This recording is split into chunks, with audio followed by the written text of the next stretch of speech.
இன்றைய நாள் ஒரு சிந்தனை நிகழ்ச்சிக்கு உங்களை வரவேற்கின்றேன்.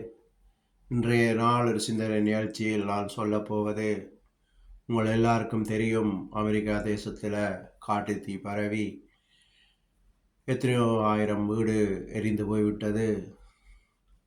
எத்தனையோ லட்சம் ஜனங்கள் அந்த இடத்தை விட்டு வேறு இடத்துக்கு போய்விட்டார்கள். அதனுடைய வீடியோ உங்களுக்கு காட்டுகிறேன். அதன் பின் அதனுடைய காரணத்தை உங்களுக்கு சொல்லுகிறேன்.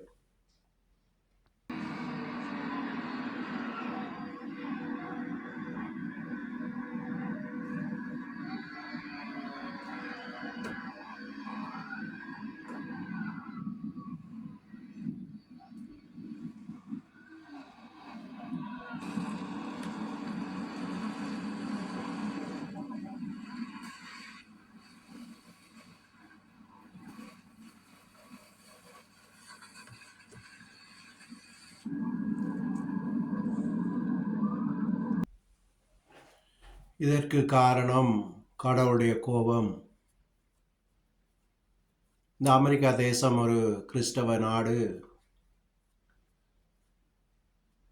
ஆனால் பேர் கிறிஸ்தவர்களாகத்தான் இவர்களும் வாழ்ந்து கொண்டிருக்கிறார்கள். இரவினில் ஆட்டம், பகலில் தூக்கம் என்ற மாதிரி இரவிரவா டிஸ்கோ கிளப் என்று திரிவார்கள். பகலிலே தூங்குவார்கள். இதுதான் இன்றைய கிறிஸ்தவ கலாச்சாரமாக இருக்கின்றது. கொண்டாட்டம் என்றாலே சாராய போத்தில் இருந்தால் தான் இவர்களுக்கு கொண்டாட்டம். ஆனால் நாங்கள் கிறிஸ்தவர்கள் என்று சொல்லுவார்கள். அமெரிக்கன் வெள்ளையாக இருந்தாலும் பணம் இருந்தாலும் கடவுளுடைய கோபம் அவர்கள் மேலும் வரும். அதற்கு இந்த காட்டுத்தீ ஒரு உதாரணம்.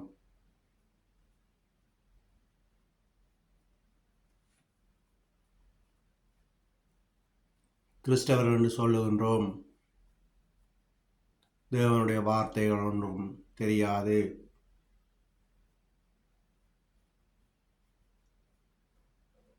பைபிளும் படிக்காமல் பேர் கிறிஸ்தவர்கள் என்று வாழ்ந்து கொண்டிருக்கின்றோம்.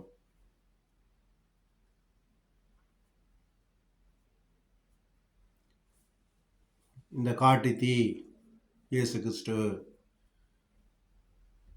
மத்தேயு 24 சொன்ன மாதிரி பூமி அதிர்ச்சி, யுத்தங்கள், இவைகளெல்லாம் அவருடைய கடைசி நாட்களின் அறிகுறி.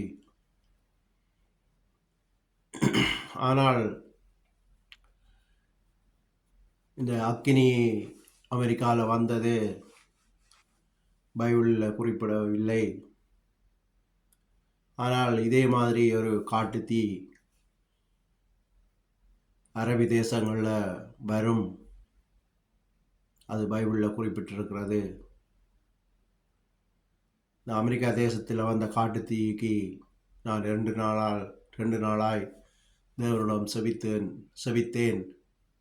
ஏன் இந்த காட்டுத்தீ அமெரிக்காவிலே வந்தது என்று செபிக்கும்போது தான் அவர் எனக்கு அந்த ஞானத்தை தந்தார். இவர்கள் பேர் கிறிஸ்தவர்களாக இருக்கிறார்கள்.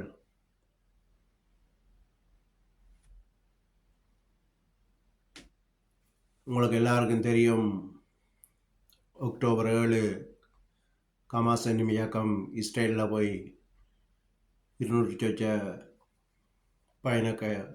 பயண கைதிகளை கைது செய்தார்கள். அவர்களும் இந்த மாதிரி டிஸ்கோத்துக்கு போய் மியூசிக், டான்ஸு, நைட் கிளப்பில் இருந்த நேரம்தான் ஹமாஸ் இயக்கம் போய் இவர்களை கைது செய்தது. ஆனால் இவர்கள் இஸ்ரவேலர்கள் தேவ பிள்ளைகள் என்று சொல்லுகிறார்கள். ஆனால் இவர்களும் தேவ சித்தத்தின்படி நடப்பவர்கள் இல்லை. அதனால்தான் அவர்களுக்கு அந்த நிலை வந்தது. இன்றைக்கு ஒரு வருடமாகிறது ஹவுஸ் அரெஸ்டில் இருக்கிறார்கள். இந்த காட்டுத்தீ மாதிரி வரும் நாட்களில் அரபி தேசங்களையும் இந்த காட்டுத்தீ வரும். அதுக்கு நான் பைபிள்லேருந்து உங்களுக்கு ஆதார வசனத்தை காட்டுகிறேன்.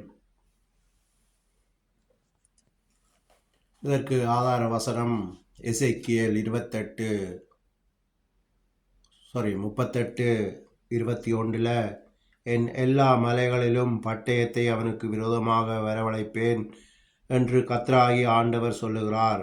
அவனவன் பட்டயம் அவனவன் சகோதரனுக்கு விரோதமாக இருக்கும்.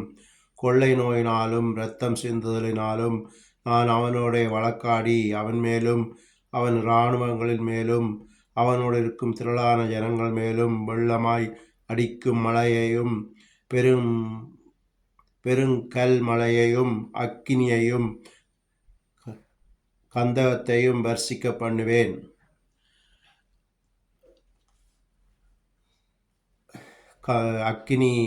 அக்கினியையும் கந்தகத்தையும், அக்கினி என்பது நெருப்பு. இப்போ அமெரிக்கா தேசம் எரிகிற மாதிரி இந்த அரபு தேசங்களும் இதே மாதிரி நெருப்பால் எரியும். ஏற்கனவே எசேக்கியேலில் எங்களுக்கு சொல்லப்பட்டிருக்கின்றது. இதைத்தான் நான் எதிர்பார்த்து கொண்டிருந்தேன்.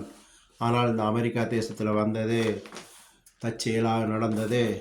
ஆனால் இது தேவ சித்தத்தின்படி தான் நடந்திருக்குது. தேவனுடைய கோபம்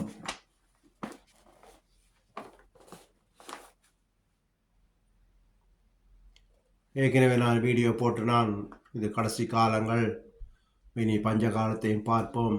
இதெல்லாம் அதனுடைய தாக்கம்தான். இதனுடைய தாக்கம் பஞ்ச காலங்களும் வரும் எல்லா நாடுகளிலேயும். எனவே கர்த்தராகிய இயேசு கிறிஸ்துவிடம் செபித்துக் கொள்ளுங்கள். உபத்திர காலத்துங்களை பாதுகாருங்கள், பஞ்ச காலத்துங்களை பாதுகாருங்கள்னு சொல்லி இன்றைக்கு இப்போ வந்த நியூஸை பார்த்தீங்கன்னா ஜப்பானில் நிலநடுக்கம் வந்தது, சுனாமி எச்சரிக்கையும் கொடுக்கப்பட்டிருக்கிறது. இப்படி எல்லா நாடுகளிலேயும் அபாய சத்தம் ஒலித்து கொண்டு இருக்கின்றது. இதனால் நான் வெளிப்படுத்தலில் சொல்லியிருக்கிறார் உலகத்தார் கையோன்னு சொல்லி. எனவே செபித்துக் கொள்ளுங்கள். இயேசு கிறிஸ்துவிடம் எங்களை பாதுகாருங்கள், பாவங்களை மன்னிங்கள் என்று சொல்லி இன்றைய நாள் ஒரு சிந்தனை நிகழ்ச்சியை முடித்துக் கொள்ளுகிறேன். நன்றி, வணக்கம்.